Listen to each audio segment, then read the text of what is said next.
Hello everybody and welcome! In this video I will show you all controls and gestures on your headphones Beats Solo 4. So let's starting. You can play and pause the song by pressing one time on the B button.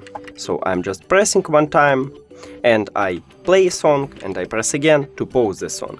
Now, if you press volume up button right here, you will increase the volume. So one time to increase, one more to increase more.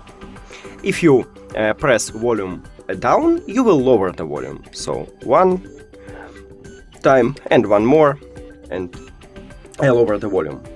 Now, if you press B button two times, you will play next track.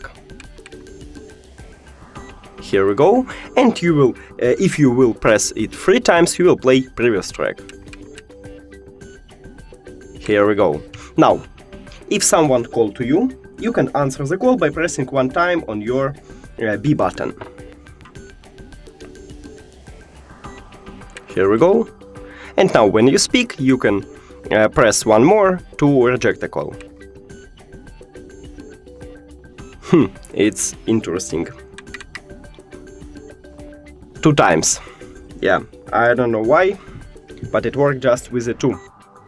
And also, if someone called to you, you can reject the call by pressing two times. And that's it. Thank you for watching this video. If you found it helpful, please consider subscribing to the channel and leave the like on the video. It's really important to us. See you later!